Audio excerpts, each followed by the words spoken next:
Hello and welcome to Farm Journal Live. I'm editor Clinton Griffiths from our Farm Journal studios here in northern Indiana as we continue to bring you the latest on the coronavirus outbreak and its impact to agriculture. We're going to get straight to some livestock news today. The livestock packer picture continuing to change. The Tyson Foods beef facility in Washington State is suspending operations, while in Greeley, Colorado, JBS planning to reopen that plant that's been idled there. There are several other processor changes happening today. You can head over to agweb.com, Drovers, or Pork Business to get the very latest. United Food and Commercial Workers International Union saying more than 5,000 of its members have been sick or have been exposed to the virus. That union representing about 40% of all food processing workers.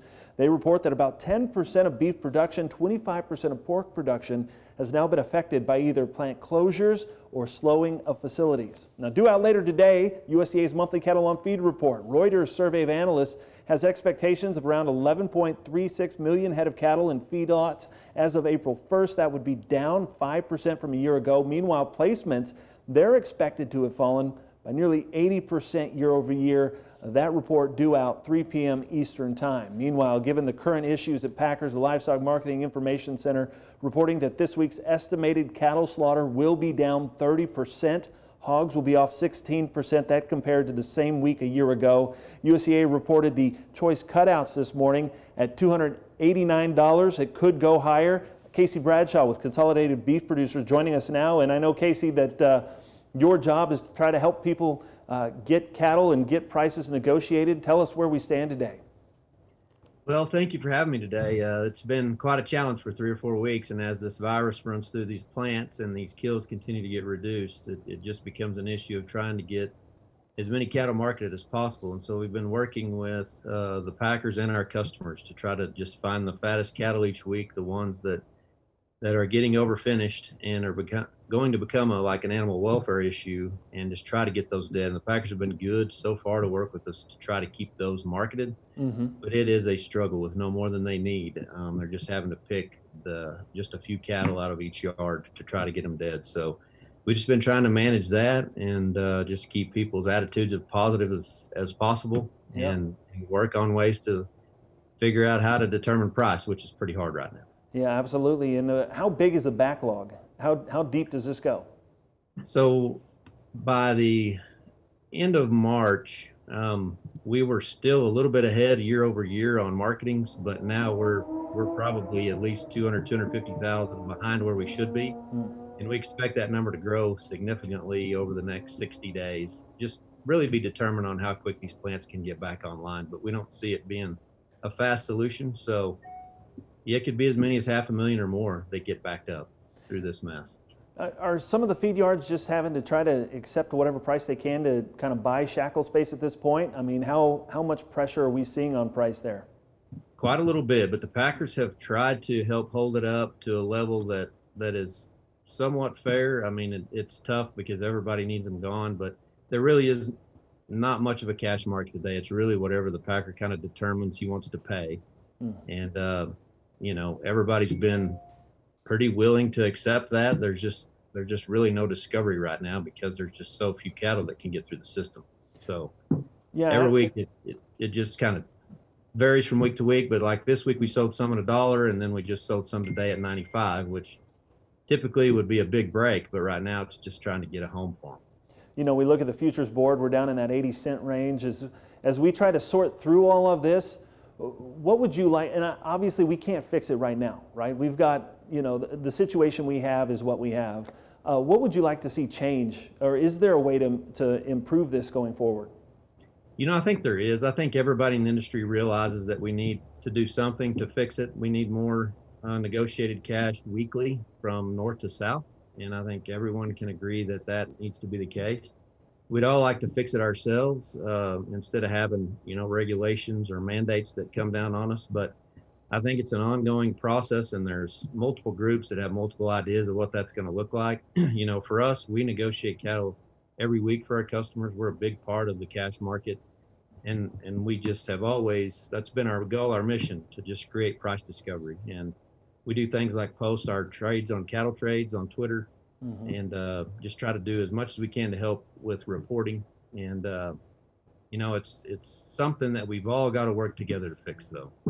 Casey, as we look down the value chain here, we go back, we've got cattle that obviously it's calving season. We've got stockers need to be headed out to grass. Where does that part of the chain sit right now? Are we backing up there in serious ways as well? Most definitely. I mean, placements have really slowed, as you can imagine. So everybody's trying to figure out how to kick that can down the road and keep those cattle outside as long as possible. You know, ultimately, you're not going to change that marketing date of a fat one by too much, but anything that you can do outside obviously gets you to a marketplace in a larger kill somewhere further down the road here. So we're backing them up. Some people have estimated that we'll back up placements as much as 1 million head. And I could see that being the case if this continues through June. Well, it is a complicated issue. Obviously, we'll continue to follow it. Casey Bradshaw, thank you so much. Consolidated Beef Producers, we appreciate you giving us some insights into what's happening there in America's feed yards.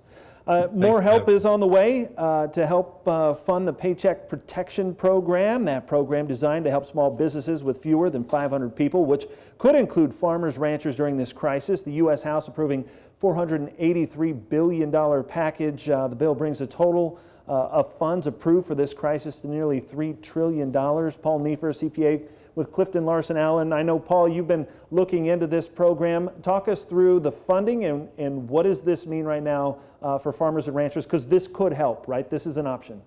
Yes, and actually, before I think even go into the details, you know, there's been a rumor. Most of the time I hear it from bankers that if a farmer participates in the Paycheck Protection Program, that they're ineligible for any subsidies from USDA, and that's not accurate as far as we know. There's nothing in the law. The CARES Act didn't specify that farmers couldn't participate, and actually the USDA came out with a frequently asked question a couple of weeks ago saying specifically that farmers can participate. So if you're getting some verbiage from bankers saying that you don't qualify, that's, as far as we know, that's definitely not true. But essentially the Paycheck Protection Program, I'm going to call it the Triple P, has been updated, assuming that President Trump signs the bill today, which everybody expects him to. But we are dealing with President Trump, so you never know for sure. But assuming that happens, there's going to be about another, as you mentioned, about another $300 billion that's available. Now, we hear rumors that this might only last another week because those applications that were in process under the old funding, the first funding, those are still in the system, just waiting for the funding to hit. So that $300 billion may, the first $200 billion may be gone by Monday. So we'll have to see. Now, there is some provisions that smaller banks and credit unions have a specific set-aside amount that's going to allow them to fund maybe some of those farmers out there. So that's good news too. Talk about the economic injury disaster loans, EIDL. There was some clarifying language this time around, right, to help make sure that that's available also for farmers and ranchers? Yes, under the original CARES Act, although maybe the verbiage wasn't the best, the SBA indicated that farmers didn't qualify for the EIDL. This bill specifically states, and they're very specific about it, any farm operation qualifies for the EIDL. Now, that provision isn't as nice as the Paycheck Protection Program, which allows for forgiveness.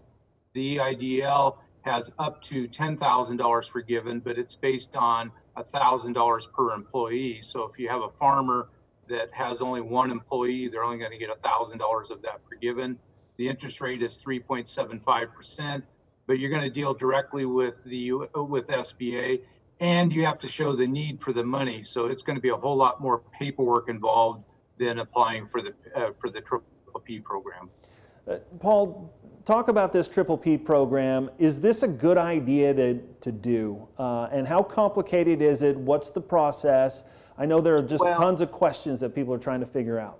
Yeah, and we're already starting to get a little bit of pushback from the SBA and from Congress saying that if you really don't need the money, you shouldn't apply for this PPP program. It's designed for those people that need the funds. Now, there's certain farmers out there, like in our area, a wheat farmer.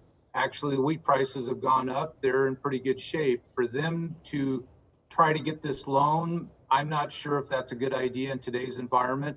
But if you're a cattle producer, a dairy producer, a hog producer, corn grower, and so on, where you really have seen an impact on your marketing. I think trying to get this loan probably makes sense, but it's not a slam dunk. There are a couple other provisions. One provision, if you have several employees and you're able to show that your revenues have gone down by at least 50% in one quarter, so let's say the second quarter of this year compared to last year, you actually qualify for up to a $5,000 credit per employee. And in a lot of cases, that may be substantially more than what you would get under the PPP program. Plus, we continue to hear from several of our clients and people that email us that the banks are saying, you're a farmer, you don't qualify, or you're a self-employed farmer, you're not going to get what you thought you're going to get. But we heard one yesterday that commodity wages don't qualify. Yes, commodity wages is a form of compensation that should qualify for the program. So I think in the farming arena, there's still a lot of unknowns, and my concern is if this money is going to be gone in a week, a lot of farmers really are not going to be able to get their application in on time, and they're just not going to get the money. So, short story here, start investigating it now, make a decision soon. Don't wait, because if you wait, it's going to be gone. Yeah, if you don't have your application in by Monday at the latest, I think you're going to be too late. Okay. To me, that would be the bottom line. Let's talk a little bit about some of the safety net programs that we do have for farmers from the Farm Bill, ARC, PLC. How are those programs looking at this point, given the retreat in prices that we've seen, especially corn and soybeans, if we're looking at those two crops? So, most farmers on the corn and the wheat side signed up for PLC. On the soybean side, they signed up. It looks like the majority of them signed up for ARC, some of the statistics I saw this morning. Over on the wheat side, you're looking at about a 90-cent payment for PLC. So that's going to be a good, healthy chunk of change for most of our wheat farmers. Over on the corn side, if you go over to Kansas State University, they do a good job under their Ag Manager program, updating that MYA price for the 19 crop. They're currently estimating it at $371, and the reference price is $370. So right now under PLC, corn farmers would get no payment at all. Now they're assuming, and I'm just looking at some of the numbers that they're putting in the system, they're assuming that corn prices would drop maybe a little bit for the last 4 months or 5 months. Remember, this goes through August 31st. I went through and updated it based on, let's assume that corn prices dropped down into that 310, 320 range. And at that point, you're looking at about a 16-cent PLC payment, which on 200 bushel corn, that's $32 per acre, but it's not as much, probably not as much as ARC would pay. This could be a case where ARC in some cases would actually pay more than PLC, depending on yields for the county and depending on the pricing. So if I'm a corn farmer, don't be expecting a huge amount of PLC payment this October. Now for the 2020 crop, that could be a little bit different. There you could be looking at 40 or 50 cents per bushel, and that could be $80, $90, $100 per acre. So that could be a little bit more. Okay, so still some movement in those calculations right now, but maybe a chance to start to try to dial that in. Hey, Paul, we're just hearing that the president is signing that bill right now. So it sounds like it has made it to his desk and he will sign it. Appreciate the insights as always. Remember, you can find Paul Neiffer on agweb.com, where he continues to keep us updated on the latest on everything that's happening in farm business. A CPA there with Clifton Larson Allen. Thank you so much, Paul. Appreciate it. Have a great day.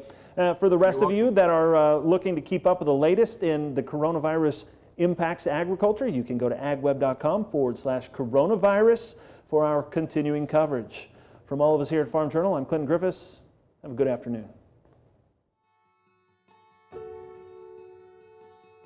This season, rather than madness, opening days, or taking a break, the world is frozen, silenced by quarantines, isolated by distance, and edging on panic.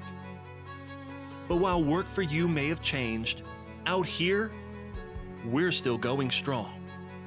Our season is underway. The crops will get planted, the livestock will be fed, and your food will continue to be grown, just like it's been for generations. There's plenty to worry about. But out here, social distancing is our specialty.